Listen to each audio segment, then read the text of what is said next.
بسم الله الرحمن الرحيم.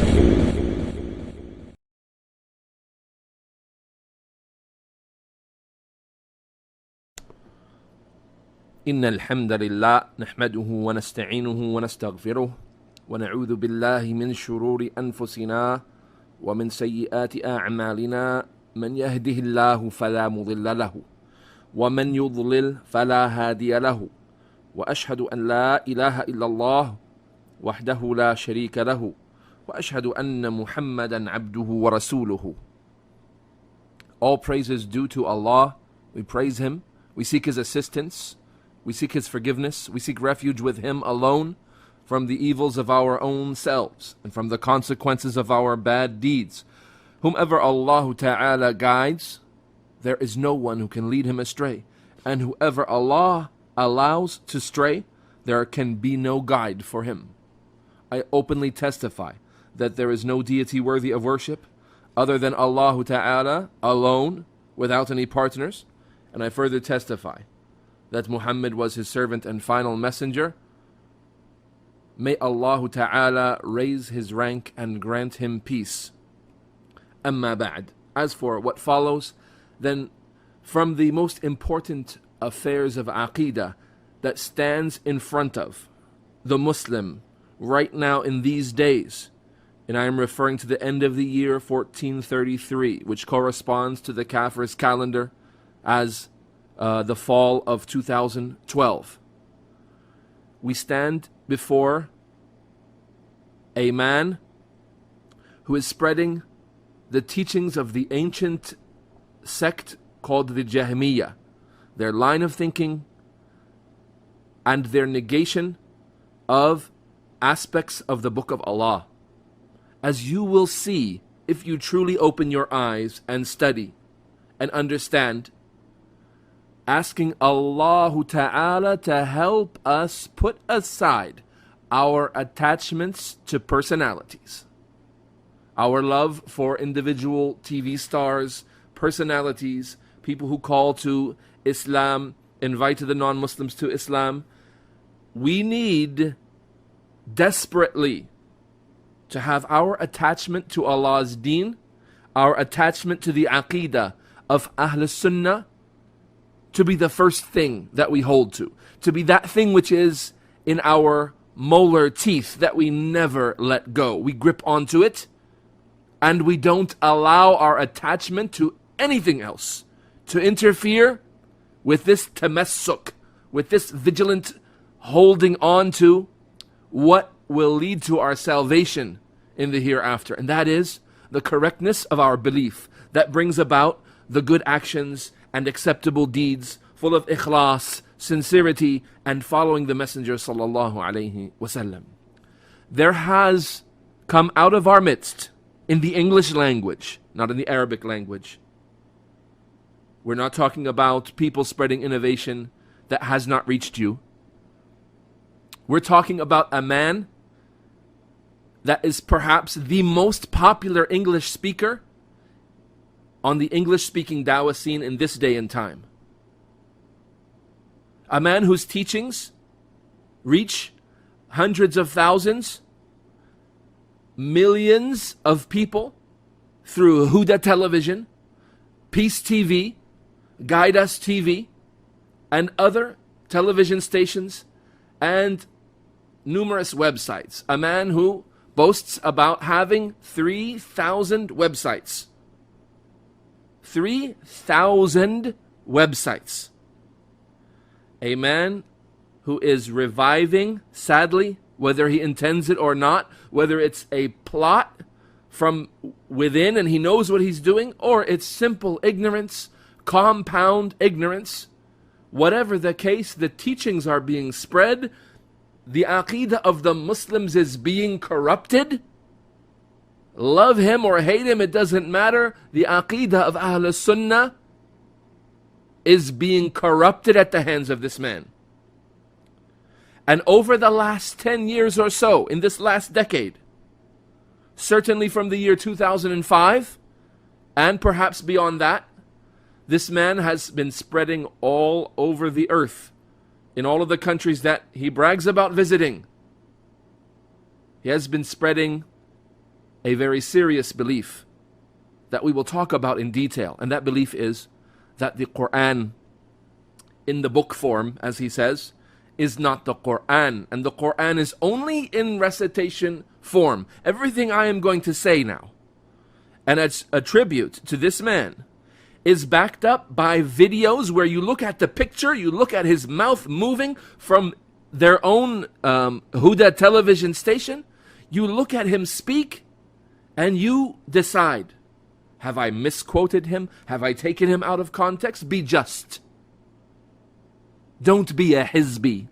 Don't be someone whose excessive attachments to personalities prevent them from identifying the truth and identifying falsehood and making the distinction. As there are so many people right now who are being put to trial by this issue, and they are asking as if they could have no clue for themselves. They run to Dr. Bilal Phillips. Oh, help me, Dr. Bilal. I am so confused. I don't understand. Someone's making horrible claims about our great sheikh, the great da'i, Yusuf Estes. Someone's saying he's spreading all kinds of bad things. Oh, Dr. Bilal Phillips, help me understand. People will go to Yasser Qadhi. People will go to Asim al-Hakim. People will go to all of the people that sit with him shoulder to shoulder on conference panels and ask for clarification. Wallahi, ikhwan, if you have a sense, if you have an ounce of justice and fairness, you will read the refutation against him. Look at his words. If you are uncomfortable with his words and you find them hard to believe, look at the words of Yusuf Estes, coming from the mouth of Yusuf Estes. Every quote that we mention is absolutely established with links that you are free to investigate yourself. Don't be fooled, brothers and sisters. Don't be fooled. Don't go to the people in his group that have been standing side by side with him on the same platforms as they promote him as a scholar of Islam, as they promote him as a person who deserves to be in a position to give fatwa. And they ask him about forex trading. And they ask him about the livelihood of a comedian. Is that a permissible income? And they ask him about music. And they ask him about modern issues. They ask him, can the kafir hold the mushaf? They ask him this and that. And the man is an ignorant common man. Had he restricted himself to speaking about the deen of Allah, the good obvious qualities of Allah's religion, how it has impacted his life, on a simple level that does not require discussions of aqidah, fiqh, fatwas, manhaj, if he could talk about his life and how it's improved because of Islam, and know his level of ignorance and stop, then every Muslim would be happy with him speaking to the kuffar, speaking to the non-Muslims. Every Muslim would be happy, and no Muslim would have a problem with him. Yet, year after year, the man insists on going way beyond his level. No academic qualification can be mentioned for this man, and anyone who would try to do that is a treacherous liar. There is no academic qualification for this man whatsoever. There is no foundation of knowledge to go back to. There is no reason for us to say he could not have said that. For scholars, for people of knowledge, if they made a mistake, even if it was serious, we have a foundation for them. We say, let's not be hasty. Let's give them the benefit of the doubt. Let's be very careful about what we say, because the foundation here is these are people of knowledge and they deserve to be speaking. But when someone is an ignoramus, a person with no knowledge, no training, and no qualifications in Islam, and his normal routine is to speak about Allah without knowledge, and his normal routine is to speak way above his level, then he doesn't have the foundation where we would say we have to make excuses for him, because he is not in a position to be speaking in the first place. Those who have pushed him up, called him Sheikh Yusuf Estes, manage his websites, promote his television programs, they are treacherous to the Muslims. They are dangerous because they know his level of ignorance. They put that aside, quite frankly, as Yusuf Estes himself admits, because of his white skin and because of his American citizenship. That's who they want for the face of their da'wah. And he admits it himself. He admits it himself. Naam. Now, with this man speaking, and the treacherous people who promote him, and give him forums to speak openly, and to answer fatwa questions, and those who sit side by side with him, silent and not saying anything, not correcting his errors. In fact, right now you will find his co-TV stars on Huda TV, one by one, you will find them. Either they're not able to speak about the issue right now, I will not, because I don't want to get into fitna, I will not speak about the Quran. Is it in book form, is it considered the Quran or not? I won't say anything, because they know they will be harming their own reputation and the reputation of their beloved TV station of misguidance. And they will be harming the reputation of their organizations and their group. It would be stabbing their own selves, shooting their own selves in the foot. So they will either be waqifah, they won't speak on it. They won't answer questions, because they'll say, sadda dhara'i, we have to keep people away from fitna. So the aqeedah of the Muslims who are asking for clarification, it takes a back seat to the reputation of the organization. That is hizbiyyah bi'ayniha. That's exactly what blameworthy partisanship is in Islam. That is so destructive to the image of Islam and to the understanding of the Muslims of their religion. What is it that has caused these people who speak against the religion of Islam, contradict the teachings of Islam? What has caused their teachings to spread except hizbiyyah? People promoting those who have no right and no place in the da'wah. So now this man comes and speaks, having no foundation and no qualification. No foundation of knowledge and no qualification that could be mentioned.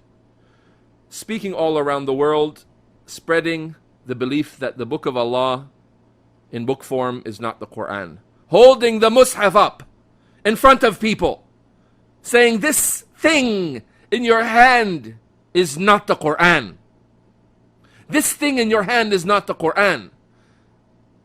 And he says that this is just his way of helping non-Muslims to understand the difference between the Bible and the Quran. Wallahi ikhwan, open your eyes, ask Allah for refuge from the evil of the shaitan and from his sihr and from his magic. فَإِنَّ مِنَ الْبَيَانِ لَسِحْرًا. Because some kinds of speech are magic. A man will speak with the opposite of the deen of Allah and call it the deen of Allah. And people will sit there and nod their heads. The sheikh is dropping science. The sheikh is breaking it down for us. Taqillah. Open your eyes. Listen to the speech of Yusuf Estes. Compare it to the speech of Ahl Sunnah. And be fair and be just to yourself. Listen. The Jahmiyyah. You need to understand who the Jahmiyyah are. They are the enemies of Ahl Sunnah. The Jahmiyyah is a cult claiming to be Muslim. They are from the first and most dangerous enemies of Ahl Sunnah. And it's worth mentioning here that the teachings of the Jahmiyyah are being spread by Yusuf Estes. No explanation for what's happening other than this. I do not say, for clarity's sake, that Yusuf Estes is a Jahmi. I am not making tabdi' of him. I am not declaring him an innovator, nor am I declaring him a kafir, nor am I making takfir. Anyone who claims this is a kadhab. Tell him or her to their faces, you are a kadhab. Musa Richardson has not made tabdi' of Yusuf Estes. Stop lying. Musa Richardson has not made takfir of Yusuf Estes. Stop lying. Musa Richardson, nor any of the Salafi callers to Islam, none of us have made takfir or tabdi' of Yusuf Estes. Nor have we cursed him. Nor have we cursed him. Stop lying. No one has cursed Yusuf Estes. In fact, we make dua in his absence and openly for Allah to guide him. We make dua to Allah alone that He guides Yusuf Estes. That's our position. We say openly and clearly, without having any reservation about this, the man has openly taught the foundations and the arguments and the teachings of the Jahmiyyah cult over the last decade. That's what we are saying. That is sufficient for you to say, I need to stay away from this man. I need to be educated about his teachings. And I need to be educated about the correct aqeedah. This is not a very complex issue, brothers and sisters in Islam. This is a basic aqeedah point.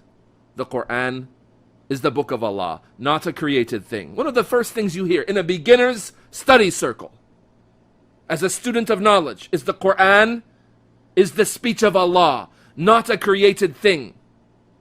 Minhu bada wa ilayhi ya'ud. It came from Allah Ta'ala and it shall return to Him. Haythu kutib wa haythu tuli. However or whenever it is recited, whenever it is, wherever it's memorized, wherever it is written down. The scholars of the Salaf used to say three basic things, which are proven with so many quotes in our PDF at www.bekkah.net/en. The PDF has all of the statements that you would you could have your aqeedah cleared up with from the Imams one by one, and quotations of consensus, and quotations from the scholars who gathered the statements of Ahl Sunnah and produced their understanding of what the Salaf believed as a generality.